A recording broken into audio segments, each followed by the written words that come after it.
wanna sleep in, cause I got something to prove. I gotta take what I hate and finally make a move. I think of you and all the shit you don't do. Well, I'ma make hella sure that I don't become you.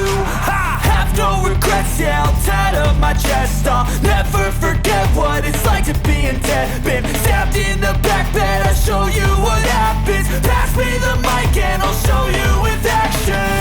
I feel this pain, you already know. Turn that to gains, let my money show. I've got these things that I can't let go. Watch me turn this life into something that you could never own. I feel this pain, you already know. Turn that to gains, let my money show. I've got these things that I can't let go. Watch me turn this life into something that you could never own. So fight and die for the things you know you love. Do what you think is right and see life do what you want. So fight and die.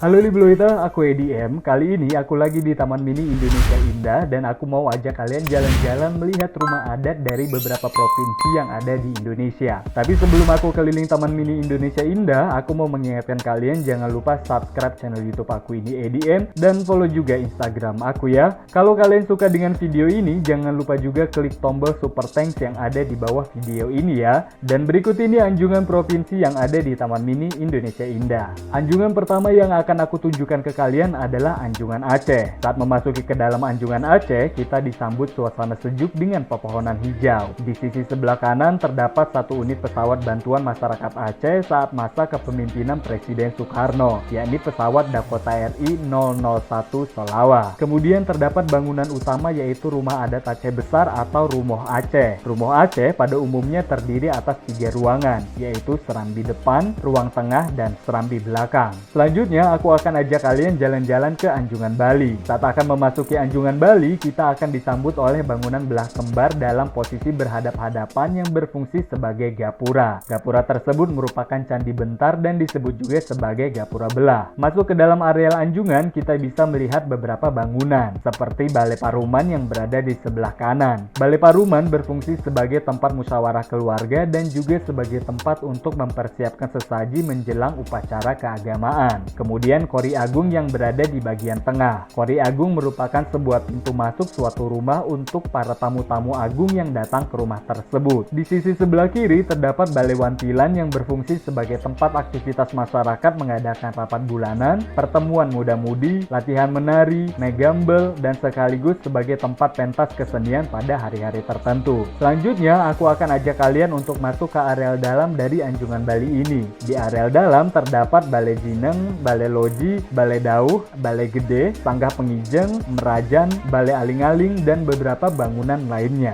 Anjungan selanjutnya yaitu Anjungan Daerah Istimewa Yogyakarta. Saat memasuki Anjungan Daerah Istimewa Yogyakarta, kita akan melintasi sebuah gerbang utama atau gapura yang bernama Regol. Setelah berada di areal dalam Anjungan, kita akan disambut dengan bangunan utama yang merupakan model rumah adat Mataram. Di depan rumah adat Mataram terdapat 2 patung kembar bernama Gupolo sebagai lambang penolak kejahatan. Pada dasarnya, rumah adat Mataram ini dibagi menjadi 3 bagian. Bagian depan disebut sebagai Pendopo Agung, berfungsi sebagai tempat menerima tamu dan melangsungkan pementasan kesenian. Di Keraton Yogyakarta, Pendopo Agung ini disebut dengan nama Bangsal Kencono. Bagian tengah bangunan disebut Pringgitan, biasanya digunakan untuk pertunjukan wayang kulit. Dan bagian dalam rumah adat Mataram ini disebut Dalam Ageng, berfungsi sebagai museum dengan berbagai benda antik. Pada Keraton Yogyakarta, bangunan Dalam Ageng dinamakan Bangsal Proboyekso. Saatnya aku akan ajak kalian untuk melihat Anjungan DKI Jakarta. Memasuki gapura Anjungan DKI Jakarta terdapat bangunan utama yang arsitekturnya seperti cawan atau bagian bawah dari Monumen Nasional. Bangunan utama Anjungan DKI Jakarta terdiri dari 2 lantai. Lantai pertama menceritakan tentang kebudayaan Betawi dan di lantai kedua bercerita tentang sejarah perkembangan kota Jakarta. Di sebelah kiri dari bangunan utama terdapat bangunan yang disebut sebagai Belandongan. Belandongan merupakan merupakan bangunan yang digunakan untuk kegiatan seni budaya Betawi. Tidak jauh dari Blandongan dan bangunan utama Anjungan DKI Jakarta, terdapat rumah adat Betawi tipe rumah gudang. Rumah gudang ini biasanya berbentuk persegi panjang dan memiliki struktur atap seperti pelana dan tersusun seperti kerangka kuda-kuda. Rumah gudang terdiri dari dua bagian, yaitu ruang depan yang berfungsi sebagai ruang tamu dan ruang tengah yang berfungsi sebagai kamar dan dapur. Bentuk rumah gudang sudah dibangun oleh masyarakat Betawi setidaknya pada abad ke-5 Masehi saat pemerintahan Kerajaan Tarumanegara. Selanjutnya aku akan ajak kalian melihat Anjungan Jawa Tengah. Saat memasuki Anjungan Jawa Tengah terdapat replika Candi Mendut, yaitu sebuah candi Buddha yang berada di Kabupaten Magelang, Jawa Tengah. Kemudian di dalam Anjungan Jawa Tengah terdapat juga beberapa bangunan. Ini adalah bangunan utama dari Anjungan Jawa Tengah. Bangunan utama ini merupakan Pendopo Agung, yaitu bangunan tiruan dari Pendopo Agung Istana Mangkunegaran, Surakarta. Pendopo Agung ini berfungsi sebagai tempat menerima tamu. Kemudian ada Rumah Adat Kudus, rumah joglo yang bentuk arsitekturnya merupakan perpaduan budaya Hindu, Islam, Cina, Persia, dan Eropa. Kemudian ada joglo Tajuk Amangkurat. Lalu ada replika Candi Prambanan. Candi Prambanan merupakan salah satu candi Hindu terbesar di Indonesia. Candi Prambanan terletak di Kabupaten Sleman, Yogyakarta. Nggak hanya replika Candi Prambanan, tapi ada juga replika Candi Borobudur, yaitu Candi Buddha yang terletak di Magelang, Jawa Tengah. Kita beralih ke Anjungan Jawa Timur. Memasuki Anjungan Jawa Timur, kita akan disambut dengan replika Karapan Sapi. Karapan Sapi merupakan perlombaan pacuan sapi yang berasal dari Pulau Madura, Jawa Timur. Berseberangan dengan replika Karapan Sapi terdapat replika Candi Penataran. Candi Penataran merupakan candi Hindu yang berada di Kabupaten Blitar, Jawa Timur. Kemudian di dalam Anjungan Jawa Timur terdapat Rumah Adat Situbondo, Rumah Adat Bangkalan,